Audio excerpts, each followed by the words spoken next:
তো ২৬তম দিবগত রাত মানে ২৭শে রজবে আমাদের দেশের অনেক মসজিদে শবে মেরাজ উপলক্ষে দোয়ার আয়োজন, ওয়াজের আয়োজন, মিলাদের আয়োজন এবং বিভিন্ন জায়গায় খিচুড়ির আয়োজন করা হয়।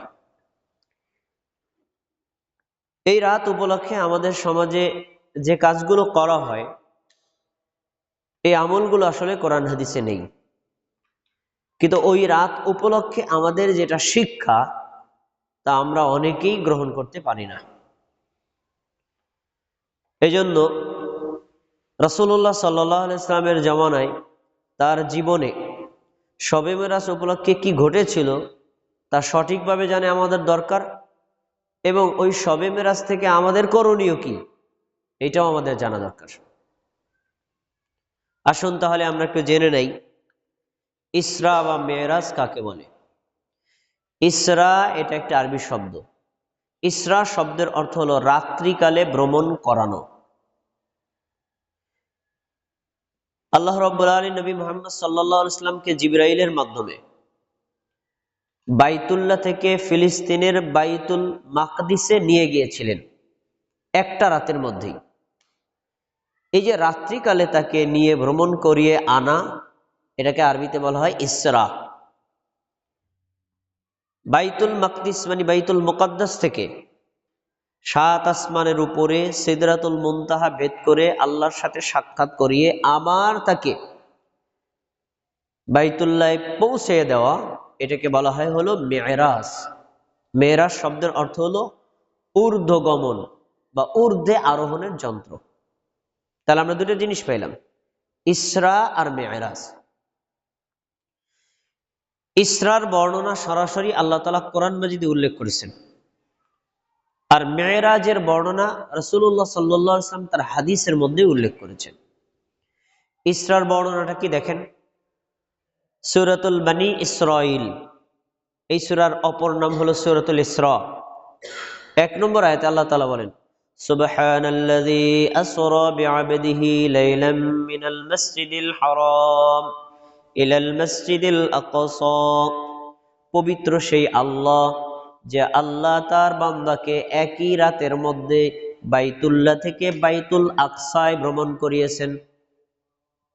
আল্লাযী বারাকনা হাওলাহু, যখন ভ্রমণ করাইছেন তখন আল্লাহ তাআলা তার চতুর্পার্শ্ব করেছিলেন বারাকাতময়, কল্যাণময়। কেন? লিনুরিয়াহু মিন আয়াতিনা, আল্লাহ বলছেন আমি তাকে ভ্রমণ করাইয়াছিলাম এই জন্য আমার কিছু নিদর্শন যেন আমি তাকে দেখাতে পারি। এমন কিছু নিদর্শন আছে যা আমরা দেখতেও পারি নাই আর দেখতে পারবো না, আল্লাহ তাকে দেখাইছেন। ইন্নাহু হুয়াস সামিউল বাসীর, নিশ্চয়ই আল্লাহ হলেন সর্বশ্রোতা আর সবকিছু তিনি দেখেন। এই আয়াতের মধ্যে পাওয়া গেল সৌদি আরবের বাইতুল্লাহ থেকে ফিলিস্তিন রাষ্ট্রের বাইতুল আকসা পর্যন্ত একই রাতের মধ্যে আল্লাহ তার নবীকে ভ্রমণ করাইয়েছেন। এটাকে বলা হয় ইসরা, এবং কোরআনে সরাসরি আয়াতে তা প্রমাণিত। এক রাতের মধ্যে সৌদি আরব থেকে ফিলিস্তিন ভ্রমণ করা কখনোই সম্ভব না, কিন্তু আল্লাহ তাআলা করাইছেন তাই সম্ভব, কারণ তৎকালীন সময় এরকম দ্রুতগামী কোনো বাহন পৃথিবীতে ছিল না। এইটুকু কোরআনে আছে, এইটুকু বিশ্বাস করা ফরজ। অনুরূপভাবে বাইতুল মাকদিস মানে ফিলিস্তিনের বাইতুল মুকাদ্দাসে নেওয়ার পর সেখান থেকে একদম ৭ আসমান ভ্রমণ করায় যে আবার ফেরত আনছেন, এটা আছে হাদিসে বর্ণিত। বিশাল বড় ঘটনা। এত বড় ঘটনা হাদিসের অনুবাদ, হাদিসের আরবি ইবারত এভাবে বলে আমরা পরে শেষ করতে পারবো না, খুতবার সময় যেহেতু কম। একদম সরাসরি আমি আপনাদের অনুবাদটা বলছি, তারপরে আমরা এই ঘটনা থেকে শিক্ষাটা কি এটা নেওয়ার চেষ্টা করব। রাসূলুল্লাহ সাল্লাল্লাহু আলাইহি ওয়াসাল্লামের সাহাবী আনাস রাদিয়াল্লাহু তাআলা আনহু বলেন, আল্লাহ রাসূল সাল্লাল্লাহু আলাইহি ওয়াসাল্লাম তার নিজের মেরাজের বর্ণনা আমাদেরকে বলেছেন। বর্ণনাটা কি? রাসূল সাল্লাল্লাহু আলাইহি ওয়াসাল্লাম ছিলেন মক্কার বাইতুল্লাহর নিকটবর্তী স্থানে একটা ঘরে তিনি শুয়েছিলেন।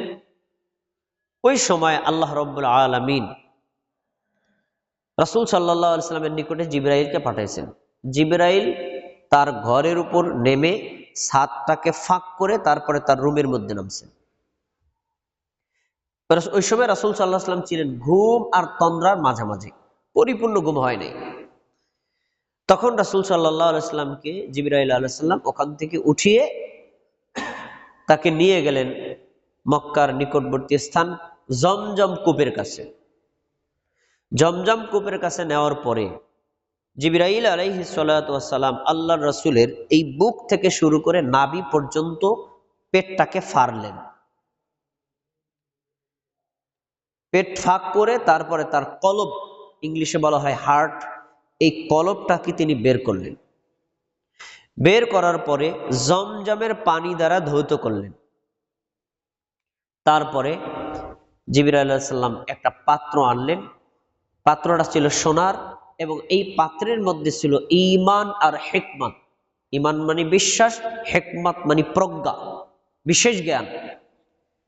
এই দুইটা রাসূলুল্লাহ সাল্লাল্লাহু আলাইহি ওয়াসাল্লামের কলবে মানে অন্তরে ঢেলে দিলেন। তারপরে রাসূল সাল্লাল্লাহু আলাইহি ওয়াসাল্লামের এই পেটটা আবার ঠিক করে দিলেন, মানে ধরেন জোড়া লাগাই দিলেন। এবার রাসূলুল্লাহ সাল্লাল্লাহু আলাইহি ওয়াসাল্লামের কাছে নিয়ে আসা হলো একটা বোরাক। বোরাকটা কি আল্লাহ রাসূল তিনি নিজে বর্ণনা দিয়েছেন। বোরাকটা হলো গাধা থেকে একটু বড়, খচ্চর থেকে একটু ছোট, দেখতে চতুষ্পদ জন্তু, চার পাওয়ালা একটা প্রাণী। এটার গতি কেমন আল্লাহ রাসূল সাল্লাল্লাহু আলাইহি ওয়াসাল্লাম বলছেন যে এটা যখন চলে, একটা কদম দেওয়ার পরে দ্বিতীয় আরেকটা কদম গিয়ে এত দূর পরে মানুষের চোখের দৃষ্টি যেখানে গিয়ে শেষ হয়। সুবহানাল্লাহ। তাহলে বাহনটার গতি কত বেশি। বোরাকে আমি উঠলাম, অতঃপর বাইতুল্লাহ থেকে আসলাম, মানে সৌদি আরবের মক্কার বাইতুল্লাহ থেকে ফিলিস্তিনের বাইতুল মুকাদ্দাস মসজিদে। তিনি বলছেন বাইতুল মুকাদ্দাসের সামনে অন্যান্য নবী রাসূলরা যেই জায়গায় তাদের বাহনটাকে বেঁধে রাখতেন, আমি ওইখানে বোরাকটাকে বেঁধে রাখলাম। সুম্মা দাখালতুল মসজিদা, এরপরে আমি বাইতুল মাকদিস মসজিদের ভিতরে প্রবেশ করলাম। এখান থেকে একটা শিক্ষা নেবেন। প্রবেশ করার পরে ফাসাল্লাইতু ফীহি রাকাতাইন, এই বাইতুল মুকাদ্দাসে ঢুকেই আমি 2 রাকাত সালাত আদায় করলাম। তাহলে এই যে একটা আমল পাওয়া গেল, রাসূল সাল্লাল্লাহু আলাইহি ওয়াসাল্লাম মিরাজের রাতে মসজিদে ঢোকার পরে কি করছেন? বসে গেছেন, 2 রাকাত সালাত আদায় করেছেন। আচ্ছা, সালাত শেষ করলাম।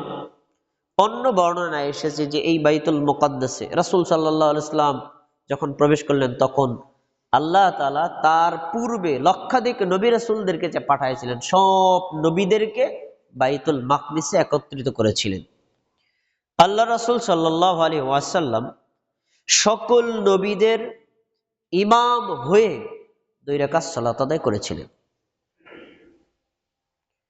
আচ্ছা, সালাত শেষ, তারপর তিনি মসজিদ থেকে বের হলেন। বের হওয়ার পরে নিয়ে আসা হলো বোরাক, ওই যেটা বেঁধে রেখেছিলেন, বোরাকের উপর তিনি আরোহণ করলেন। আল্লাহ রাসূল সাল্লাল্লাহু আলাইহি ওয়াসাল্লামের বর্ণনা দিচ্ছেন, আমি সেখান থেকে বোরাকে আরোহণ করে রওনা দিলাম প্রথম আসমান। বোরাক এটা একটা আরবি শব্দ, যার মূল অক্ষর হলো বারকুন। বারকুন শব্দের অর্থ হলো বিদ্যুৎ। বর্তমানে যে বিদ্যুৎ আমরা দেখি, এই বিদ্যুৎ প্রতি সেকেন্ডে 1,86,000 কিলোমিটার যাইতে পারে, 1 সেকেন্ডে। বোরাক তার চাইতে বেশি দ্রুত গতি সম্পন্ন একটা প্রাণী। রাসূল সাল্লাল্লাহু আলাইহি ওয়াসাল্লাম বলেন, অতঃপর আমি রওনা করলাম প্রথম আসমানের দিকে। যেতে যেতে একদম প্রথম আসমান, বড় ঘটনা সংক্ষেপ করে বলছি, নাহলে খুতবা শেষ করা যাবে না। প্রথম আসমানে গেলাম। প্রথম আসমানের একটা দরজা আছে, দরজায় পৌঁছানোর পরে জিবরাইল আলাইহিস সালাতু ওয়াস সালাম, দরজার যিনি ফেরেশতা আছেন দায়িত্বশীল, তাকে বললেন আমাদের জন্য দরজাটা খুলে দেন। ওই দরজার দ্বাররক্ষী জিজ্ঞেস করছে, মান আনতা ওয়া মান মাআকা, আপনি কে, আপনার সাথে এসেছে কে? জিবরাইল বললেন, আনা জিবরাইল, আমি জিবরাইল, আর মাই মুহাম্মদ সাল্লাল্লাহু আলাইহি ওয়াসাল্লাম, আমার সাথে আছেন মুহাম্মদ সাল্লাল্লাহু আলাইহি ওয়াসাল্লাম। তখন ওই ফেরেশতা জিজ্ঞেস করছে, আল্লাহ তাআলা কি তাকে আপনাকে নিয়ে আসার জন্য আদেশ করেছেন? তখন তিনি বলছেন, হ্যাঁ, আল্লাহ আদেশ করেছেন, তাই আমি তাকে নিয়ে আসছি। এই কথা বলার পরে দরজাটা খুলে দেওয়া হলে আমরা প্রথম আসমানের উপরে উঠলাম। আচ্ছা, প্রথম আসমানে যখন উঠলাম তখন দেখলাম যে সেইখানে একজন ব্যক্তি আছেন। তিনি কে? ফাইদা হুয়া আনা বি আদম। আমি উপরে উঠে দেখলাম প্রথম আসমানে আছেন আদম আলাইহিস সালাতু ওয়াস সালাম। প্রথম আসমানে আদম আলাইহিস সালামকে যখন দেখলাম, তাকিয়ে দেখলাম তার ডান দিকে আছে কিছু রূহ আর বাম দিকে আছে কিছু রূহ। আদম আলাইহিস সালাম যখন ডান দিকে তাকান তখন হাসেন, বাম দিকে তাকান তখন তিনি কাঁদেন। কেন হাসেন, কেন কাঁদেন তার বর্ণনা আমাদের নবী বলেছেন, ডান দিকে যে রূহ আছে আদম আলাইহিস সালামের বংশে যারা জান্নাতি তাদের রূহ, বাম দিকে যারা আছে তার বংশে যারা জাহান্নামী তাদের রূহ। তো জান্নাতীদের দিকে তাকায় তিনি হাসেন আর জাহান্নামীদের দিকে তাকায় তিনি আফসোস করেন। আমি যখন উপরে উঠলাম তখন জিবরাইল আলাইহিস সালাম আমাকে পরিচয় করে দিয়েছেন, হাযা আবুকা আদম ফাসাল্লিম আলাইহি। এই যে আপনার আদি পিতা আদম আলাইহিস সালাম, তাকে সালাম দেন। ফাসাল্লামতু আলাইহি, আমি তাকে সালাম দিলাম, তিনি আমাকে সালামের জবাব দিলেন আর তিনি আমার জন্য দোয়া করলেন, অভিবাদন জানালেন। কি অভিবাদনের শব্দ কি? মারহাবাম বিন নবিয়্যিস সালেহ ওয়ালি ইবনিস সালেহ, নেককার নবীকে স্বাগতম, নেককার সন্তানকে স্বাগতম। সন্তান কেন বলেছেন? কারণ আদম আলাইহিস সালামের বংশেই তো তিনি জন্মগ্রহণ করেছেন, ওই দৃষ্টিতে তিনি সন্তান। আর নেককার নবী কেন বলেছেন? তিনি তো অন্যান্য নবীদের মতো একজন নবী। তার সাথে সালাম কালাম পরিচয় বিনিময় হলো। তারপরে সেখান থেকে রওনা করলাম দ্বিতীয় আসমান।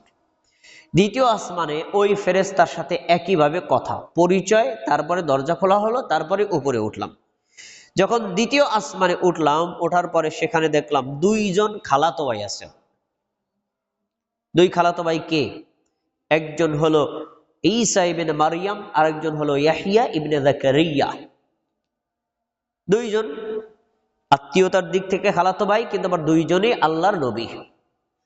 যখন উপরে উঠলাম তখন জিবরাইল আলাইহিস সালাম পরিচয় করেছেন, হাযা ইয়াহইয়া হাযা ঈসা ফাসাল্লিম আলাইহিমা। এই যে ইয়াহইয়া, এই হলো ঈসা, এই দুজনকে আপনি সালাম দেন। তখন আমাদের নবী তাদের দুজনকে সালাম দিলেন, তারা দুজনে আমার সালামের জবাব নিলেন। এরপরে আমাদেরকে অভিবাদন জানালেন, নেককার নবীকে স্বাগতম, নেককার ভাইকে স্বাগতম। এখানে শব্দ চেঞ্জ। নেককার ভাই কেন? সকল নবী রাসূলগণ নবুয়াতি ভাই, ওই দৃষ্টিতে ভাই বলেছেন। আচ্ছা, তারা দুজনে আমার জন্য দোয়া করলেন। তারপরে সেখান থেকে রওনা দিলাম তৃতীয় আসমান। তৃতীয় আসমানে দ্বাররক্ষীর সাথে একইভাবে কথা হলো। তারপরে আমরা উপরে উঠলাম। তৃতীয় আসমানে ওঠার পরে দেখলাম সেখানে আছেন ইদ্রিস আলাইহিস সালাতু ওয়াস সালাম। যখন উপরে উঠলাম, ইদ্রিস আলাইহিস সালামের ব্যাপারে জিবরাইল বললেন, এই হলো ইদ্রিস, তাকে আপনি সালাম দেন। আমি তাকে সালাম দিলাম, তিনি সালামের জবাব নিলেন, তারপরে আমাকে অভিবাদন জানালেন, তার সাথে কথাবার্তা হলো। তারপরে সেখান থেকে রওনা দিলাম চতুর্থ আসমান। চতুর্থ আসমানে ফেরেশতার সাথে একইভাবে কথা হলো। কথা হওয়ার পরে যখন দরজা খুলে দিলেন, আমরা উপরে উঠলাম। চতুর্থ আসমানে উঠেও সেখানে দেখছি ফাইদা হুয়া বিইউসুফ আলাইহিস সালাম। চতুর্থ আসমানের উপরে আছেন ইউসুফ আলাইহিস সালাম। ইউসুফ আলাইহিস সালাম কে? ইয়াকুব আলাইহিস সালামের ছোট সন্তান। ইউসুফ আলাইহিস সালাম কে? তার বর্ণনা আমাদের নবী বলছেন, ইউসুফ আলাইহিস সালাম হলেন এমন ব্যক্তি, কদ উতিয়া শাতরুল হুসন, আল্লাহ তাআলা তাকে পৃথিবীর অর্ধ সৌন্দর্য দিয়ে সৃষ্টি করেছেন। সুবহানাল্লাহ। ইউসুফ আলাইহিস সালামের মতো সুন্দর মানুষ পৃথিবীতে কেউ ছিল না, আমাদের নবী সেটা ভিন্ন। তারপরে জিবরাইল তাকে পরিচয় করা দিলেন, সালাম দিতে বললেন, আমি তাকে সালাম দিলাম, তিনি আমার সালামের জবাব দিলেন, আমার জন্য অভিবাদন জানালেন, তারপরে বরকতের দোয়া করলেন। আমি সেখান থেকে রওনা দিলাম পঞ্চম আসমান। পঞ্চম আসমানে যখন আবার ফেরেশতার সাথে কথা বলে পরিচয় দিয়ে দরজা খুলে উপরে উঠলাম, সেখানে দেখলাম আছেন ফাইদা হুয়া বিহারুন আলাইহিস সালাতু ওয়াস সালাম। সেখানে আছেন হারুন আলাইহিস সালাম। হারুন আলাইহিস সালাতু ওয়াস সালাম কে আমি সালাম দিলাম, তিনি সালামের জবাব দিলেন, তারপরে আমার জন্য দোয়া করলেন, আমাকে অভিবাদন জানালেন। তার সাথে কথাবার্তা শেষ করে এবার রওনা দিলাম ষষ্ঠ আসমান। ষষ্ঠ আসমানে যখন উঠলাম, জিবরাইল আলাইহিস সালাম ফেরেশতার সাথে কথা বলে অনুমতি নিয়ে উপরে উঠলাম। সেখানে দেখলাম আছে মূসা আলাইহিস সালাতু ওয়াস সালাম। যখন উপরে উঠলাম জিবরাইল বলেন, এই যে মূসা, তাকে সালাম দেন। আমি সালাম দিলাম। তারপরে তিনি আমাকে অভিবাদন জানালেন, সালামের জবাব দিলেন। তারপরে তিনি আমার জন্য দোয়া করলেন। আমি তার সাথে কথাবার্তা করে এবার রওনা দিলাম সপ্তম আসমান। কথাগুলো ভালো করে শুনতে হবে। সপ্তম আসমানে যখন দ্বাররক্ষীর সাথে একইভাবে কথা বলে অনুমতি নিয়ে সপ্তম আসমানের উপরে উঠলাম, সেখানে দেখলাম আছেন ফাইদা হুয়া বি ইব্রাহিম আলাইহিস সালাতু ওয়াস সালাম। সাত আসমানের উপরে আছেন ইব্রাহিম আলাইহিস সালাতু ওয়াস সালাম। জিবরাইল বলছেন, হাযা আবুকা ইব্রাহিম, এই হলো আপনার পিতা ইব্রাহিম। ফাসাল্লিম আলাইহি, আপনি আপনার বাবাকে সালাম দেন। ফাসাল্লামতু আলাইহি, আমি তাকে সালাম দিলাম। তিনি আমার সালামের জবাব দিলেন। তারপরে তিনি আমাকে অভিবাদন জানালেন। কিভাবে? তিনি বললেন, মারহাবাম বিন নবিয়্যি সালেহ ওয়া ইবনে সালেহ। আদম আলাইহিস সালামের মতো তিনিও বললেন, নেককার নবীকে স্বাগতম, নেককার সন্তানকে স্বাগতম। তাহলে মুহাম্মদ সাল্লাল্লাহু আলাইহি ওয়াসাল্লামের বাবা এখানে কয়জন পাওয়া গেল? একজন আদম আদি পিতা, আরেকজন হলেন ইব্রাহিম আলাইহিস সালাম, তিনি তার নবুয়তি পিতা। তাকে সালাম দিলাম। তারপরে ইব্রাহিম আলাইহিস সালামকে আমি এমন অবস্থায় দেখলাম, তিনি বসা আছেন হেলান দিয়ে বাইতুল মামুরের সাথে মিলে, বাইতুল মামুরের সাথে। এবং দেখলাম তার সামনে কিছু শিশুরা আছে, খেলাধুলা করছে, তিনি এদের দেখাশোনা করছেন। এই শিশু কারা? এই শিশু হলো যেই সকল মুমিন বান্দা এবং বান্দির এমন সন্তান যে প্রাপ্তবয়স্ক হওয়ার আগে মারা গেছে। প্রাপ্তবয়স্ক হওয়ার আগ পর্যন্ত সে যদি কোনো পাপও করে, এটা পাপ হিসেবে লেখা হবে না, নেক কাজ করলেও লেখা হয় না। ওইভাবে মানে নিষ্পাপ কোনো শিশু যদি মারা যায়, এই ইব্রাহিম আলাইহিস সালাম তাদেরকে দেখাশোনা করেন জান্নাতে। তো তাদেরকে তিনি দেখাশোনা করছেন। একটা চমৎকার কথা শুনে নেন। যখন তাকে সালাম দিলাম, তিনি আমার জন্য দোয়া করলেন, তখন এই ইব্রাহিম আলাইহিস সালাতু ওয়াস সালাম নবী মুহাম্মদ সাল্লাল্লাহু আলাইহি ওয়াসাল্লামের মাধ্যমে আমাদেরকে একটা সালাম দিয়েছেন। খেয়াল করে শুনেন, আমাদেরকে, শব্দটা শুনেন। সুনান তিরমিজির হাদিসের ইবারত বলছি। তিনি কি বলছেন? তিনি বলছেন, হে মুহাম্মদ সাল্লাল্লাহু আলাইহি ওয়াসাল্লাম, ইয়া মুহাম্মদ আকরা উম্মাতাকা মিন্নিস সালাম, আমি আপনার বাবা বলছি, আপনি আমার পক্ষ থেকে আপনার উম্মতকে সালাম পৌঁছে দিবেন। কেউ যদি কারো মাধ্যমে সালাম দেয়, সালামের উত্তর কিভাবে দিতে হয় এটা আপনাদের জানা আছে নাকি? আমি যদি বলি, হান্নান ভাই আব্দুল মাজেদ ভাইকে সালাম জানায়েন, তখন উত্তর হবে আলাইকা ওয়া আলাইহিস সালাম, আপনার উপরেও শান্তি বর্ষিত হোক এবং যিনি আমাকে সালাম দিয়েছেন তার উপর শান্তি বর্ষিত হোক। মানে সালামটা যিনি দিলেন তাকে সালাম দিলাম, আবার যিনি সালামটা বহন করে আনলেন তাকেও সালাম দিলাম। তাহলে ইব্রাহিম আলাইহিস সালাম মুহাম্মদ সাল্লাল্লাহু আলাইহি ওয়াসাল্লামের মাধ্যমে আমাদেরকে সালাম দিয়েছেন। আমরা এখন কি বলবো? আলাইকা ওয়া আলাইহিস সালাম। সালাম দিয়ে কি বলছেন শোনেন। তিনি তার অভিজ্ঞতার কথা বলছেন। আমরা জান্নাতে যাই নাই, কিন্তু তিনি গেছেন। তিনি বলছেন যে ওয়া আখবিরুহুম আন্নাল জান্নাতা তাইয়্যিবাতুত তারবাতুল উদবাউল মাই ওয়া আন্নাহা কিআন, আপনার উম্মতকে জানায় দিবেন জান্নাত অত্যন্ত উর্বর ভূমি, এখানকার মাটি খুবই সুস্বাদু, এখানকার গাছপালা, এখানকার সবকিছু অত্যন্ত চমৎকার। তো আপনার উম্মত যদি এই উর্বর ভূমিতে চাষাবাদ করতে চায়, তাহলে তাদেরকে বলে দিবেন ওয়া আন্না উরাসাহা সুবহানাল্লাহ ওয়ালহামদুলিল্লাহ ওয়া লা ইলাহা ইল্লাল্লাহ আল্লাহু আকবার। এই জান্নাতের গাছের নাম হলো সুবহানাল্লাহ, জান্নাতের গাছের নাম হলো আলহামদুলিল্লাহ, জান্নাতের গাছের নাম হলো লা ইলাহা ইল্লাল্লাহ, জান্নাতের গাছের নাম হলো আল্লাহু আকবার। আপনার উম্মত যদি এক একটা করে সুবহানাল্লাহ বলে, ওদের জন্য জান্নাতে একটা করে গাছ আল্লাহ তৈরি করে দিবেন। সুবহানাল্লাহ। ওই গাছের ফল খাবে কে? আমি তো গাছ লাগাইছি, আমি খাবো। তার মানে জিকিরের ফজিলত তিনি আমাদেরকে বললেন। আচ্ছা, যাই হোক, ইব্রাহিম আলাইহিস সালামের সাথে কথা হলো।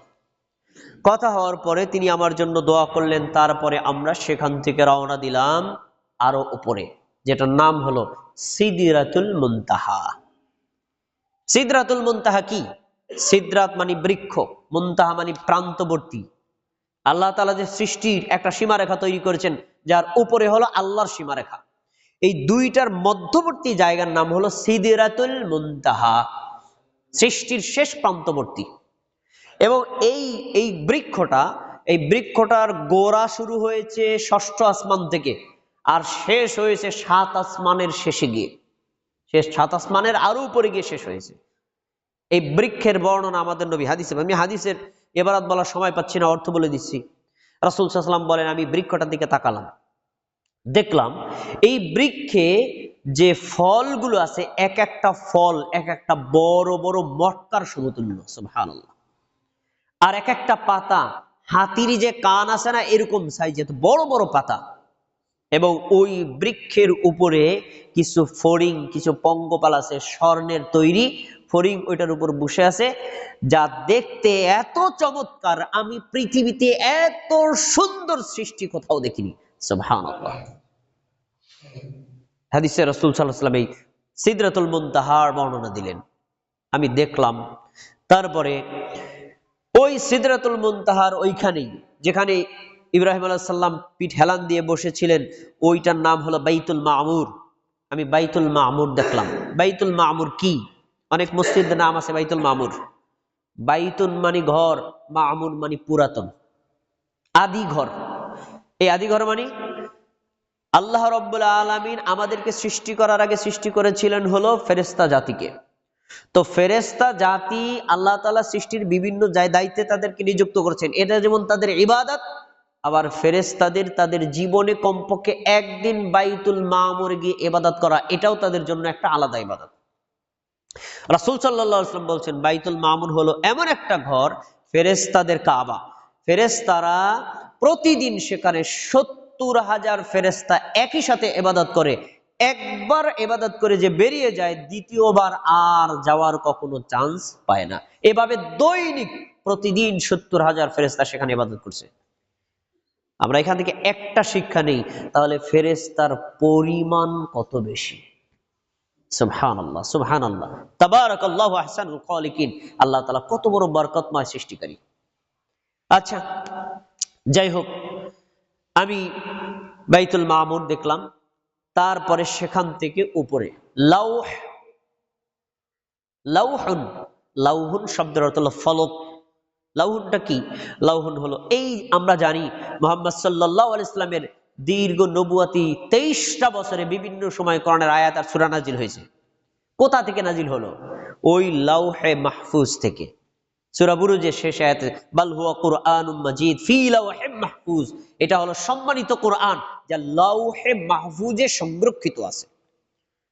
সেই লাউহ দেখলাম, এবং সেখানে দেখলাম কলম,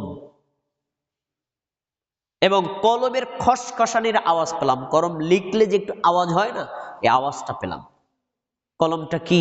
কলমটা হলো আল্লাহ রাব্বুল আলামিন সর্বপ্রথম কি সৃষ্টি করেছেন? আউয়ালু মা খালাকাল্লাহুল কলম। আল্লাহ সব কিছু সৃষ্টি করার আগে কলমকে সৃষ্টি করেছিলেন। তারপরে কলমকে আল্লাহ বললেন উকতুব, লেখো। কলম বলল মা আকতুব, আল্লাহ আমি কি লিখবো? তখন আল্লাহ তাআলা বললেন, এখন থেকে শুরু করে কিয়ামত পর্যন্ত যা ঘটছে ঘটবে সব লেখো। আদি তাকদিরে যে লেখা কলম লিখেছিলেন, ওই কলম এবং ওই লেখার আওয়াজ আমাদের নবী মুহাম্মদ সাল্লাল্লাহু আলাইহি ওয়াসাল্লাম পেয়েছিলেন। আচ্ছা, এই লাউহ এবং কলম দেখার পরে আল্লাহ তাআলা আমাকে যতদূর ইচ্ছা ততদূর নিয়েছেন। কতদূর নিয়েছেন এর পরে হাদিসে কোনো বর্ণনা আসে নাই। কিন্তু আমাদের দেশের কিছু আবেগী বক্তারা বলছে একদম আল্লাহ তার নবীকে আরশে নিয়ে গেছে। এটা হলো আবেগী বক্তব্য, হাদিসে নাই। এবং আরো দৃষ্টতাপূর্ণ বক্তব্য আছে, তারা বলে রাসূল সাল্লাল্লাহু আলাইহি ওয়াসাল্লাম যখন আরশে উঠলেন, তার পায়ে জুতা ছিল, খুলতে চাইলেন।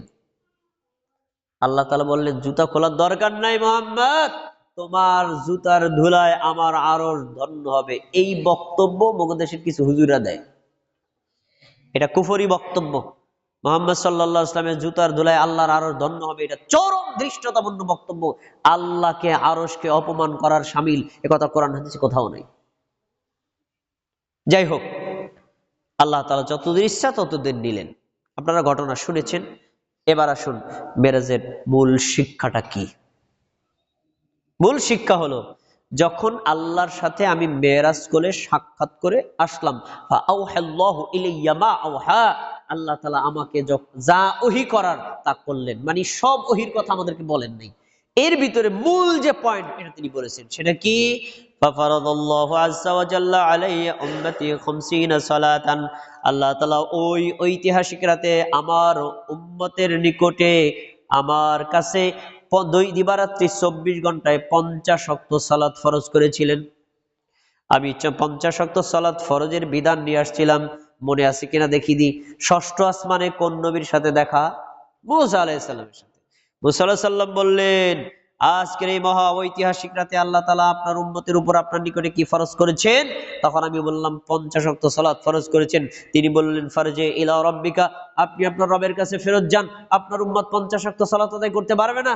আমি উম্মত পরিচালনা করে অভিজ্ঞতা অর্জন করে দেখেছি তারা এত ইবাদত করতে সক্ষম না।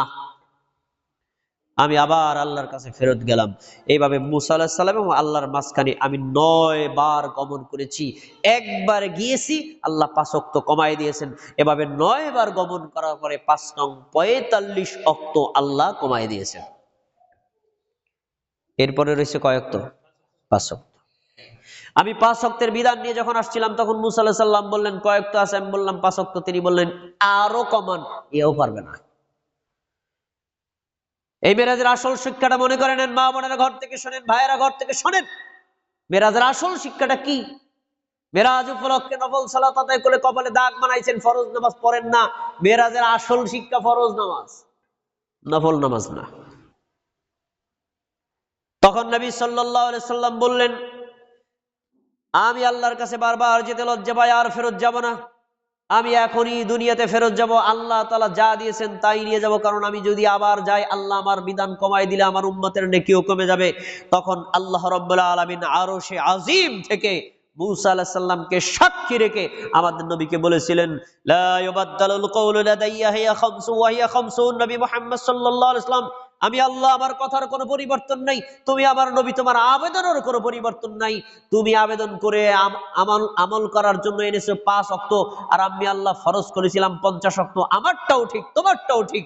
তোমার উম্মত যদি দিবারাত্রি 24 ঘন্টায় 5 ওয়াক্ত সালাত আদায় করে, আমি আল্লাহ ওইটাকে 10 গুণ বাড়ায়া 50 ওয়াক্ত সালাতের নেকি দিয়ে দিব। সুবহানাল্লাহ।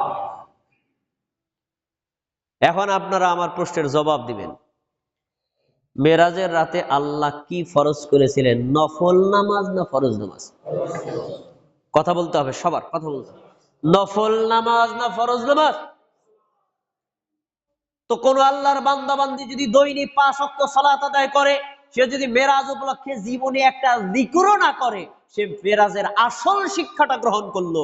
আর যে লোকটা 5 ওয়াক্ত নামাজ আদায় করে না, কিন্তু শবে মেরাজের উপলক্ষে এই যে মেরাজের এই যে মেরাজের মাসে 26তম দিবগতের যদি সে জিকির আজকার করে, দোয়া মোনাজাত করে, মিলাদ মাহফিল করে, তারপরে ওয়াজ নসিহত করে, সারা রাত কাটায় দিয়া কপালে দাগ বানায় ফেলে, কোনো ফায়দা হবে না,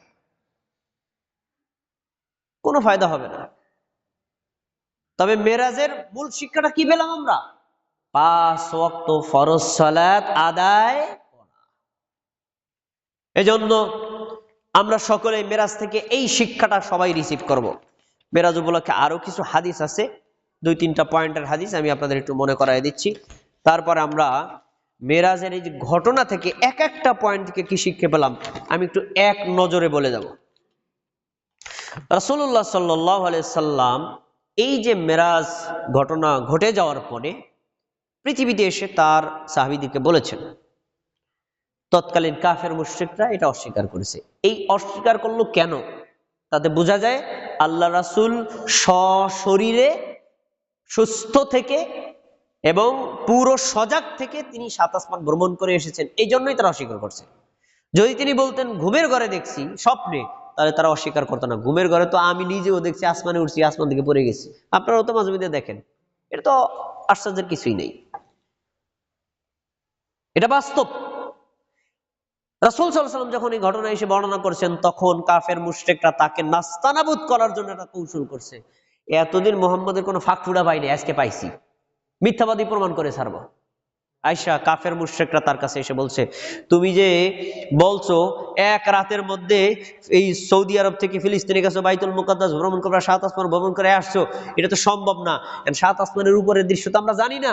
বাইতুল মুকাদ্দাসের ব্যবসাগুলোকে কিছু গেছি, তোমার বাইতুল মুকাদ্দাসের কিছু বর্ণনা জিজ্ঞেস করবো, বলো তো দেখি। বলতে পারলে বুঝবো গেছিলা। আর আপনাদের কাছে জিজ্ঞেস, রাসূল সাল্লাল্লাহু আলাইহি ওয়াসাল্লাম কি বাইতুল মুকাদ্দাসের বিভিন্ন অবকাঠামো গণনা করতে গেছেন? না। গেছেন ভিতরে, মসজিদে প্রবেশ করার পরে দুখুলুল মসজিদ 2 রাকাত সালাত, অন্যান্য নবীরা আসছেন তাদের সাথে ইমামতি করে 2 রাকাত সালাত, বের হয়ে চলে আসছেন। আমি এই মসজিদে ধরেন আপনারা যদি আসেন, কয়টা জানলা কয়টা দরজা গণনা করে আসেন, আসেন নাকি? আসেন না। এবার তারা জিজ্ঞেস করছে, বলো তো ভেন্টিলেটর কয়টা, জানলা কয়টা, দরজা কয়টা, কোন দিক দিয়ে কি আছে, বিবরণ দাও। তখন রাসূল সাল্লাল্লাহু আলাইহি ওয়াসাল্লাম বিপাকে পড়ে গেলেন, আমি তো এগুলো গণনা করিনি, কিভাবে বলবো? হাদিসের বর্ণনা, সহিহ বুখারীর বর্ণনা, রাসূল সাল্লাল্লাহু আলাইহি ওয়াসাল্লাম বলেন, অতঃপর আল্লাহ তাআলা বাইতুল মুকাদ্দাসকে আমার সামনে তুলে ধরলেন। আমি বাইতুল মুকাদ্দাস দেখছি আর তাদের বর্ণনা বলছি। আমরা যদি এখন বর্তমানে এটারে অনুবাদ করি, তার মানে ভিডিও, তারা যেই যে বিষয়গুলো জিজ্ঞেস করছে আল্লাহ তাআলা ভিডিও আকারে ধরছে, তিনি দেখছেন আর বলছেন। তো বলে তারপরে তিনি প্রমাণ দিচ্ছেন যে দেখো আমি বাইতুল মুকাদ্দাসে সত্যি গিয়েছি। কিন্তু তারপরেও সব বর্ণনা মেলার পরেও যারা বিশ্বাস করছে আর যারা করে নাই তারা করে নাই। আচ্ছা, তাহলে কি বোঝা গেল? রাসূল সাল্লাল্লাহু আলাইহি ওয়াসাল্লাম কি সশরীরে ভ্রমণ করেছিলেন, পয়েন্ট 1। আচ্ছা, এবার রাসূলুল্লাহ সাল্লাল্লাহু আলাইহি সাল্লামের যে 7 আসমান ভেদ করে আল্লাহর সাথে দেখা করে আসলেন, আল্লাহকে দেখেছেন কিনা একটা প্রশ্ন। তো আমাদের দেশে যারা বিদআতি আলেম তারা বলেন আল্লাহকে দেখেছেন। মেরাজ উপলক্ষে তাদের ওয়াজে খুতবায় শুনবেন আল্লাহকে দেখে আসছেন। আচ্ছা, আমি ধরে নিলাম দেখে আসছেন, ঠিক আছে, ধরে নিলাম। খুতবা শেষ হওয়ার পরে ইমাম সাহেবের কক্ষে গিয়ে ভদ্রতার সাথে জিজ্ঞেস করবেন, আল্লাহ তাআলার কি আকার আছে? তখন বলবেন না, আল্লাহ নিরাকার। দুইটা তথ্য একসাথে মিলান, দেখবেন কত বড় সাংঘর্ষিক। বলছে আল্লাহকে দেখছেন, আবার বলে আল্লাহ নিরাকার। এখন প্রশ্ন, দেখছেন কি? তারা তো বলেন আবু হানিফা রাহিমাহুল্লাহ স্বপ্নে আল্লাহ নবী আল্লাহ তাআলাকে 99 বার দেখছেন। এখন তারা জিজ্ঞেস করছে, ভাই আল্লাহর কি আকার আছে? কয় না। তা দেখছেন কি? পরস্পর কথা চরম সাংঘর্ষিক। যদি বলেন আল্লাহ দেখছেন, এটা আল্লাহকে দেখছেন কথা যদি সত্য হয় তাহলে আল্লাহর আকার আছে, আর যদি বলেন আল্লাহ নিরাকার তাহলে দেখেন নাই। কোনটা সত্য একটা বলেন, আপনার বক্তব্যের সাথে সাংঘর্ষিক। প্রকৃত কথা হলো আল্লাহ তাআলাকে নবী সাল্লাল্লাহু আলাইহি ওয়াসাল্লাম এই চরম চক্ষু দ্বারা দেখেন নাই, কথা বলেছেন কিন্তু তার অস্তিত্ব বাস্তবে অনুভব করেছেন। প্রমাণ, রাসূলের একজন সাহাবী আবু যার রাদিয়াল্লাহু তাআলা আনহু বলেন, আমি নিজে স্বয়ং আল্লাহর নবীকে জিজ্ঞেস করলাম, হাল রাআইতা রাব্বাক, হে আল্লাহর নবী আপনি কি আপনার রবকে দেখেছেন? ক্বালা, তিনি বলেছেন, নূরুন আন্না আরাহু, তিনি তো নূর, আমি কিভাবে দেখব? তাহলে বোঝা যায় দেখেন নাই। পয়েন্ট স্পষ্ট, আরো স্পষ্ট হন। রাসূলের একান্ত স্ত্রী, প্রিয়তম স্ত্রী আয়েশা রাদিয়াল্লাহু আনহা বলছেন, 3টা কথা যদি পৃথিবীর কোনো মানুষ কেউ বলে, সে যত বড় টুপিওয়ালা পাগড়িওয়ালা হুজুর হয় কেন, সে মিথ্যাবাদী, চরম মিথ্যাবাদী। এক, কেউ যদি বলে মুহাম্মদ সাল্লাল্লাহু আলাইহি ওয়াসাল্লাম গায়েব জানে, ফাকাদ আযমা আলাল্লাহিল ফিরিয়া, সে আল্লাহর উপরও চরম মিথ্যা অপবাদ দিল। মুহাম্মদ সাল্লাল্লাহু আলাইহি ওয়াসাল্লাম গায়েব জানেন? গায়েবের খবর একমাত্র আল্লাহ জানেন। এটা আল্লাহর একটা রুবুবিয়তের বৈশিষ্ট্য। আল্লাহ ছাড়া পৃথিবীর কেউ গায়েব জানে না। কিন্তু আমাদের দেশের মুহাম্মদ সাল্লাল্লাহু আলাইহি ওয়াসাল্লাম গায়েব জানে তো আছেই, আমাদের দেশের পিসাব ল্যাংটা পীরও গায়েব জানে। ল্যাংটা পীরও গায়েব জানে। বিশ্বাস আমাদের দেশের মুরিদদের আছে, শিরকে বিশ্বাস। তাহলে মুহাম্মদ সাল্লাল্লাহু আলাইহি ওয়াসাল্লাম গায়েব জানে না, তার স্ত্রী বলছেন, যদি কেউ বলে সে মিথ্যাবাদী। পয়েন্ট 2, কেউ যদি বলে আন্না মুহাম্মদ সাল্লাল্লাহু আলাইহি ওয়াসাল্লাম রাআ রাব্বাহু, মুহাম্মদ সাল্লাল্লাহু আলাইহি ওয়াসাল্লাম তার রবকে দেখেছেন, ফাকাদ আযমা আলাল্লাহিল ফিরিয়া, সে আল্লাহর উপর মিথ্যা অপবাদ দিল। মুহাম্মদ সাল্লাল্লাহু আলাইহি ওয়াসাল্লাম আল্লাহকে দেখেন নাই, এই কথা বলছেন কে? তার স্ত্রী। তিন নম্বর, কেউ যদি বলে মুহাম্মদ সাল্লাল্লাহু আলাইহি ওয়াসাল্লাম শরীয়তের কোন বিষয় গোপন রেখেছেন, এই বিষয় প্রকাশ করেন নাই, যেটি আমাদের দেশের যারা বাউল, বয়াতি, পীর মুরিদেরা তারা বিশ্বাস করে, এই হুজুরেরা তোমরা জানো 30,000 কালাম আর আমরা জানি 90,000 কালাম, আর 60,000ই বাতিনি। বাতিনি খবর তুমি কি জানো? তার মানে তারা বুঝাতে যায় ইসলামী শরীয়তের কিছু আছে গোপন, কিছু আছে প্রকাশ্য। এই যে গোপন, তার মানে নবী সাল্লাল্লাহু আলাইহি ওয়াসাল্লাম এগুলো বলেন না, গোপন রাখছেন। তো আয়েশা রাদিয়াল্লাহু আনহা বলছেন, পৃথিবীর কোন মানুষ যদি বলে মুহাম্মদ সাল্লাল্লাহু আলাইহি ওয়াসাল্লাম শরীয়তের একটা বিষয় গোপন রেখেছেন, সে আল্লাহর উপর চরম মিথ্যা অপবাদ দিল। ইসলামে গোপন বলতে কোনো শব্দ নাই, পৃথিবীর সবাই জানবে। এটা হলো মেরাজের আসল শিক্ষা। আসুন, এতক্ষণ আমরা যে বর্ণনাগুলো দিলাম, প্রতিটি পয়েন্ট আকারে একটু শিক্ষা নেই। এক, রাসূল সাল্লাল্লাহু আলাইহি ওয়াসাল্লামের সিনা শাক হয়েছে, ইংলিশে ওপেন হার্ট সার্জারি হয়েছে। কিভাবে হয়েছে আমরা এটা হাদিসে পেয়েছি, বিশ্বাস করব। কিভাবে হয়েছে আমরা জানি না, ঈমান আনতে হবে। দুই, পাত্রে ঈমান ছিল, হিকমত ছিল, ওই ঈমান এবং হিকমত তার কলবে ঢেলে দেওয়া হলো। এখন ঈমানটা আবার কলবে ঢালে কেমনে আমরা জানি না, কিন্তু হাদিসে আছে, বিশ্বাস করতে হবে। তিন, বোরাকটি বেঁধে রাখা লাগলো কেন? আল্লাহ তাআলা জিবরাইলের মাধ্যমে নিয়ে আসেন, দাঁড়াই থাকতে তো দাঁড়াই চল, বাঁচছে কেন? উত্তর, বাধার কথা আসছে বলছি, কিন্তু কেন কিভাবে আমরা জানি না। এটি হলো ঈমান। চার, বোরাক সাদা রঙের একটা চতুষ্পদ জন্তু ছিল। এই জন্তু এত দ্রুত গতিতে চলে কিভাবে আমরা জানি না, কিন্তু কিছু বোরাক পাওয়া যায়, পঙ্কিরাজ গোড়া পাওয়া যায়, এইটা নাকি বোরাকের গোড়া। কিছু গোড়া আছে দেখবেন, এই যে ছবিতে বড় করে দেওয়া আছে, চেহারাটা সুন্দরী নারীর, আর দুই পাশে দুইটা ডানা আছে, কয়টা কি বোরাক, নাউজুবিল্লাহ। তার মানে একটা সুন্দর নারীরে দেখাইতে দেখাইতে আল্লাহ নবী নিয়ে গেছে, এটা তো কুফরি, মিথ্যা কথা। আচ্ছা, এরপরে মসজিদে প্রবেশ করার পরে রাসূল সাল্লাল্লাহু আলাইহি ওয়াসাল্লাম ওই রাতে এত ব্যস্ত, 7 আসমান ভ্রমণ করে আবার পৃথিবীতে ফেরত আসা লাগবে। ব্যস্ততা কম না বেশি? এত ব্যস্ততার পরেও মসজিদে ঢোকার পরে 2 রাকাত সালাত আদায় করেছেন। এটা হলো শিক্ষা। মসজিদে ঢোকার পরে বসা যাবে না, আগে 2 রাকাত সালাত আদায় করতে হবে, তারপরে বসতে হবে। এটা আমল। এরপরে রাসূল সাল্লাল্লাহু আলাইহি ওয়াসাল্লামের কাছে 2টা পাত্র আনা হয়েছিল, একটা দুধের পাত্র, একটা হলো মদের পাত্র। জিবরাইল বললেন, আপনার যেটা পছন্দ হয় নিয়ে খান। তিনি প্রথমে দুধের পাত্র নিয়ে খেয়েছেন, মদটাকে বলছেন আমি খাবো না। জিবরাইল আলাইহিস সালাম বললেন, আপনি মানুষের ফিতরত গ্রহণ করেছেন, যদি মদের পাত্রটা নিতেন আপনার উম্মত অতি দ্রুত ধ্বংস হয়ে যেত। এখন প্রশ্ন হলো, তিনি মদের পাত্র নিলে আমরা কিভাবে ধ্বংস হইতাম জানি না, আছে, বিশ্বাস করতে হবে। আচ্ছা, এরপরে আসমান হলো 7টি। কয়টি? বিবরণে পাওয়া গেল না, আসমান 7টি। অনুরূপ ভাবে জমিনও কয়টি? 7টি। এখন 7 আসমান এবং এই 7 মাসে একই সাথে রাসূল সাল্লাল্লাহু আলাইহি ওয়াসাল্লাম কিভাবে ভ্রমণ করে আসলেন, বিবরণ আছে, তা বিশ্বাস করতে হবে। কিভাবে আমরা অনেক কিছুই আমাদের কল্পনায় বুঝতে পারবো না।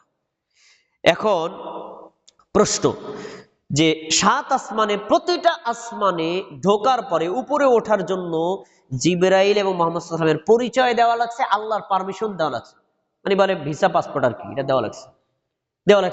তাহলে বোঝা যায় যে অন্য কোন সৃষ্টির পক্ষে আসমানের উপরে ওঠা সম্ভব না। সম্ভব? কিন্তু আমাদের দেশের কিছু বক্তা আছে, কয় যে হাসান বসরি তিনি যদি ধ্যানে বসতেন 7 আসমান ভেদ করে আরো শিখিয়েছে, সবই দেখতেন। মানে গাঁজাখড়ি গল্প শুনি আমরা, কিন্তু বাস্তব না। আচ্ছা, এবার আপনাদের কাছে প্রশ্ন, 7 আসমান ভেদ করে আমাদের নবী কার সাথে দেখা করতে গেছিলেন? তাহলে আল্লাহ কোথায় আছেন? আল্লাহ কোথায় আছেন? এই যে আজকের জুমার খুতবাতে বাংলাদেশে প্রত্যেকটা মসজিদে মেরাজের বর্ণনায় বলবে যে হুজুর সাল্লাল্লাহু আলাইহি ওয়াসাল্লামকে আল্লাহ তাআলা 7 আসমানের উপরে নিয়েছেন তার সাথে দেখা করার জন্য। হুজুর মেম্বার থেকে নামার পরে জিজ্ঞেস করবেন আল্লাহ কোথায় আছে? সব জায়গায় আছে। তা আল্লাহ যদি সব জায়গায় থাকে, নবী মুহাম্মদ সাল্লাল্লাহু আলাইহি ওয়াসাল্লাম বাইতুল্লাহর কাছে ছিলেন, সেখানেও তো আল্লাহ আছে, কষ্ট করে উপরে গেলেন কেন? ওখানেই তো মেরাজ হয়। তাহলে আল্লাহ সব জায়গায় আছে কথা মিথ্যা।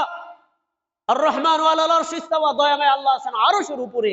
আল্লাহ আরশের উপরে থাকলে তার ক্ষমতা, তার পাওয়ার, তার শক্তিমত্তা এত বেশি, পৃথিবীর সব জায়গা তিনি দেখেন, শোনেন, জানেন, নিয়ন্ত্রণ করতে সক্ষম থাকেন, তার কাছে থাকার কোনো দরকার নেই। তাহলে মেরাজ থেকে শিক্ষা হলো আল্লাহ কোথায় আছেন, 7 আসমানের উপরে, এই বিশ্বাস করা ফরজ। যদি বিশ্বাস না করেন মেরাজের গাল গল্প শুনলে কোনো লাভ নেই।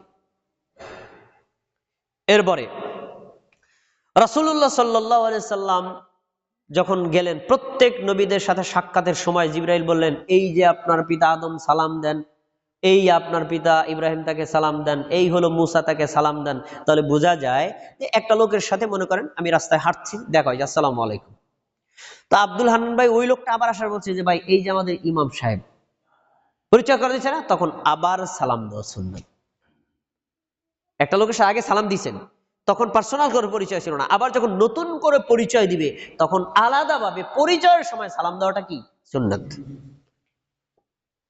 এবং কোন নতুন লোক আসলে তাকে শুভেচ্ছা স্বাগতম জানানো, এটাও সুন্নাত। হাদিসে পাওয়া গেল নবী সাল্লাল্লাহু আলাইহি ওয়াসাল্লামকে যেই কয়জন নবীর কাছে গেছেন প্রত্যেকেই শুভেচ্ছা স্বাগতম জানাইছেন এবং বারাকাতের দোয়া করেছেন। এজন্য আমাদের কাছে কেউ যদি আসে, দেখা করতে আসে, আমরা তার জন্য বারাকাতের দোয়া করব। সৌদি আরবে এটা প্রচন্ড প্র্যাকটিস। কোন লোকের সাথে কথা বলতেছে বা হাইয়াকাল্লাহ বারাকাল্লাহ, হাইয়াকাল্লাহ বারাকাল্লাহ এরকম বলতেই থাকে, এটা সুন্নাত। আচ্ছা, এরপরে ইউসুফ আলাইহিস সালামকে পৃথিবীর অর্ধ সৌন্দর্য দেওয়া হয়েছে। একটা মানুষের দেহের ভিতরে পৃথিবীর অর্ধ সৌন্দর্য দেয় কেমনে? উত্তর হাদিস আছে, বিশ্বাস করছি, কেমনে জানি না, এর নাম ঈমান। তারপরে 7 আসমানের উপরে আল্লাহ তাআলা বাইতুল মামুর রেখেছেন, 70,000 ফেরেশতা সেখানে ইবাদত করেন। ইবাদতের ধরন কি জানি না, করছে, ইবাদত করে, হাদিস আসছে, বিশ্বাস করতে হবে, এর নাম ঈমান। আচ্ছা, সিদরাতুল মুনতাহার বর্ণনা রাসূল সাল্লাল্লাহু আলাইহি ওয়াসাল্লাম দিয়েছেন, এত সুন্দর, এত প্রান্তবর্তী বৃক্ষ, এত চমৎকার, কিন্তু এটা কেমন, কিভাবে, এটা আমরা জানি না, আছে, বিশ্বাস করতে হবে। তারপরে রাসূল সাল্লাল্লাহু আলাইহি ওয়াসাল্লাম যখন সিদরাতুল মুনতাহার গোড়ায় গেলেন, তখন জিবরাইল আলাইহিস সালাম বলছিলেন যে এখানে 4টা নদী আছে, 4টা নদী, তার ভিতরে 2টা নদী প্রকাশ্য আর 2টা নদী হলো গোপন। গোপন 2টা নদী হলো জান্নাতের মধ্যে, যার একটা হলো মধুর আর একটা হলো শরাবের, শরবতের। আর প্রকাশ্য যে 2টা নদী, তার তিনি বলেছেন একটা হলো মিশরের নীল নদ আর একটা হলো ইরাকের ফোরাত। এখন প্রশ্ন হলো, এই মিশরের নীল নদ আর ফোরাত পৃথিবীতে, আল্লাহ রাসূল সেখানে দেখলেন কিভাবে? উত্তর হাদিসে আছে, বিশ্বাস করতে হবে, কেমনে জানি না। তার মানে এটা ঈমান, এটা ঈমান। তারপরে রাসূল সাল্লাল্লাহু আলাইহি ওয়াসাল্লাম কলম দেখেছেন, কলমের খসখসানির আওয়াজ পেয়েছেন। তো কলমের খসখসানির আওয়াজটা আবার কিভাবে পেলেন? তাকদীর তো আগেই লেখা হয়ে গেছে, কিভাবে পেলেন? বর্ণনা আছে, বিশ্বাস করতে, কিভাবে জানি না। ঈমানটা এরকমই। তারপরে রাসূল সাল্লাল্লাহু আলাইহি ওয়াসাল্লাম যখন মিরাজ করে আসলেন, আসার সময় তিনি 50 ওয়াক্ত সালাত ফরজ করেছিলেন। এরপরে রেখে দিয়েছেন কয়েক তো? 5 ওয়াক্ত। উত্তর, এখানে একটা প্রশ্ন থাকতে পারে, তো আল্লাহ তাআলা তো জানতেন বান্দার লাস্টে গিয়ে 5 ওয়াক্তই থাকবে, তো প্রথমে 5 ওয়াক্ত ফরজ করতেন, 50 ওয়াক্ত করলেন কেন? উত্তর হলো, এখানে বোঝা যায় যে আল্লাহ তাআলা চেয়েছেন আপনার উম্মতকে আমি 50 ওয়াক্তের নেকি দিব। তো সরাসরি 5 ওয়াক্ত ফরজ করতে 50-এর নেকি দেওয়া যায় না। আমি ফরজ করলাম 50, আপনি আবেদনের ভিত্তিতে কমে গেলে রইবে 5, আমি বাড়াইয়া নেকি দিয়ে দেবো 50। তাহলে 5 ওয়াক্ত সালাত আদায় করলে 50 ওয়াক্ত নফল সালাতের নেকি পাওয়া যায় না, 50 ওয়াক্ত ফরজ সালাতেরই নেকি পাওয়া যাবে। ভাইরা আমার, এগুলো সবই হলো ঈমান। তারপরে আল্লাহ নবী সাল্লাল্লাহু আলাইহি ওয়াসাল্লাম আল্লাহর সাথে সাক্ষাৎ করে কথা বলে আবার যে ফেরত আসছেন, তাহলে আল্লাহ তাআলা কি আকার আছে না নিরাকার? নিরাকার হলে কিসের সাথে দেখা করলেন, কিসের সাথে কথা বললেন? আল্লাহর আকার আছে, এই বিশ্বাস করা ফরজ। মেরাজের এটা একটা শিক্ষা। ভাইরা আমার, এভাবে রাসূল সাল্লাল্লাহু আলাইহি ওয়াসাল্লাম সশরীরে মেরাজ করেছিলেন, সেটা বিশ্বাস করতে হবে। মেরাজের রাতে আল্লাহ রাসূল সাল্লাল্লাহু আলাইহি ওয়াসাল্লাম হাউজে কাউসার দেখেছিলেন, সেটাও বিশ্বাস করতে হবে। মেরাজের রাতে রাসূল সাল্লাল্লাহু আলাইহি ওয়াসাল্লাম জান্নাত জাহান্নাম পরিদর্শন করেছিলেন, সেটাও বিশ্বাস করতে হবে। জান্নাত কিভাবে পরিদর্শন করতেছিলেন, আল্লাহ তাআলা কিভাবে তাকে দেখালেন, এটা আমরা প্রশ্ন করবো না, কিন্তু হাদিস আছে, বিশ্বাস করতে হবে। জাহান্নাম দেখে এসেছিলেন একজন নবী, তিনি জাহান্নামে আবার দেখতে গেলেন কিভাবে, তার বর্ণনা আমরা হাদিসে আছে, বিশ্বাস করতে হবে। কিভাবে? এর কোনো কাউন্টার প্রশ্ন করা যাবে না। এই যে আমরা মেরাজের যে বর্ণনাগুলো নিলাম, এই বর্ণনাগুলো আমাদের বিশ্বাস করা ফরজ এবং এই অনুযায়ী আমল করা ফরজ। মেরাজ সম্পর্কে কিছু কুধারণা আছে, সেগুলো আমি বলে দিচ্ছি। এই যে আমরা একটু আগে বললাম পঙ্কিরাজ ঘোড়াকে মেরাজের ঘোড়া মনে করা, এটা একটা ভুল বিশ্বাস। তারপরে মেরাজে আমাদের নাকি আত্মায়াত দেওয়া হয়েছিল। আল্লাহ তাআলা বলছে, গল্প শুনছেন কেন আপনারা? নবী আইছেন আমার কাছে, কি লইয়া আইছেন? আনছি আল্লাহ কি আত্তাহিয়াতু লিল্লাহি ওয়াস সালাওয়াতু ওয়াত তাইয়্যিবাত, এর লইছি। হ্যাঁ, তারপরে তখন ফেরেশতা বলল, আসসালামু আলাইকা আইয়ুহান নাবিয়্যু ওয়া রাহমাতুল্লাহি ওয়া বারাকাতুহু। ফেরেশতারা বলছিলেন, এই যে এরকম। তারপরে তিনি 3 রাকাত সালাত আদায় করেছিলেন, প্রথম রাকাত আদায় করেছিলেন, দ্বিতীয় রাকাত আদায় করেছিলেন, সালাম ফিরাবেন, আর একটা বিকট আওয়াজ এসে ভয়ে দাঁড়ায় গেছেন, তারপর আবার তিনি আর এক রাকাত আদায় করেছেন। এই 3 রাকাত পড়ছেন না, বেতের নামাজ ওইখান থেকে আসছে 3 রাকাত। এরকম কথা শুনছেন নাকি আমরা? আমি শুনছি, গেল গল্প, হাদিসে নাই। তো এই যে অপ্রয়োজনীয় অতিরঞ্জিত কিছু কথাবার্তা আছে। তারপরে আমরা এটাও শুনছি এক রাতে তিনি 27 বছর কাটায় দিয়েছেন। তো নবী বেঁচে ছিলেন এই কত 63 বছর, 27 যুক্ত করেন কত হয়? 90 বছর। তার মূল হায়াত ছিল 90, ওই 27 মধ্যে ঢুকে গেছে, আর বাকি 63 রয়েছে। এগুলো হলো আসলে আমাদের যুক্তিভিত্তিক কথা, এগুলো হাদিসে আসে নাই। যেগুলো নাই সেগুলোকে বিশ্বাস করতে হবে না। আর অনেকে বলে যে মিরাজ অস্বীকার করলে কি হয়, একটা গল্প শোনায় আমাদেরকে। জনৈক নারী মিরাজ অস্বীকার করছিল, এক রাতের মধ্যে 27 বছর কাটায় কেমন, আমি মানি না। এই মহিলা করছে কি, তার স্বামী বাজারে গেছে, মাছ আনছে, কুটবে, তা মাছ করবে, কথা ঠিক আছে মাছটা রাখো আমি আসতেছি। গোসল করতে গেছে, ডুব দিছে, ডুব থেকে ওঠার পর দেখা যায় পুরুষ হয়ে গেছে। সরি, ভুল, মানে একজন পুরুষ অস্বীকার করছিল, তো উনি বলছে আমি বিশ্বাস করি না। উনি ছিলেন পুরুষ, ডুব দিয়ে ওঠার পর গেছে সুন্দরী নারী হইয়া। এখন দেয়া জাহাজে লোকজন চাইছে এত সুন্দরী নারী হারে দর্শক লয়ে গেছে। এই লোকটারে নিয়ে 27 বছর পর্যন্ত সংসার কাছে পিছি বাসি হয়েছে। আবার এখান থেকে যাইতেছে কইতে মোর বাড়ি, লাভ দিয়ে নামছে, ডুব দিয়ে উঠছে, আবার পুরুষ হয়ে গেছে। বাড়িতে ফেরইতেছে, দেয় আমার বউ এখনো পর্যন্ত মাছ সব করতেও পারে নাই। বলছি কিরে ঘটনা কি, তুমি এখনো মাছ করো নাই? না আমি তো একটু গোসল করতে গেছেন। কি একটু হয়ে গেছি, আমি তো 27 বছর একজন লোকের সংসারও করিয়েছি। কি কয়? তার মানে তুমি যে বিশ্বাস করো না একই টাইমের মধ্যে 27 বছর কাটানো যায়, এই যে ধরো তোমার প্র্যাকটিক্যাল জীবনের আমল, এই যে গল্প বলো না হয়, এগুলো সব ভুয়া কথা। যা হাদিসে নাই তো অতিরঞ্জিত করা বলা যাবে না, যা আছে ততটুকুই বলতে হবে।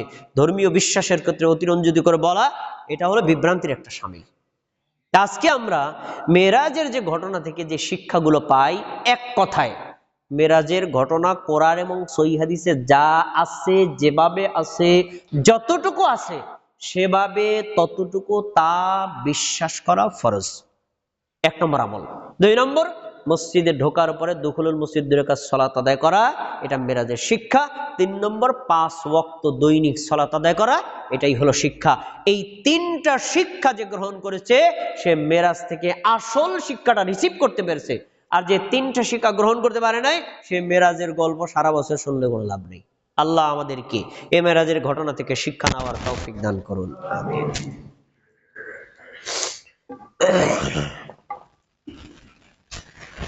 إن الحمد لله نحمده ونستعينه ونستغفره ونؤمن به ونتوكل عليه ونعوذ بالله من شرور أنفسنا، من يهد الله فلا مضل له ومن يضلله فلا هادي له، وأشهد أن لا إله إلا الله وأشهد أن محمدا عبده ورسوله. فيا أيها المسلمون، قال الله تبارك وتعالى في القرآن المجيد: أعوذ بالله من الشيطان الرجيم، بسم الله الرحمن الرحيم.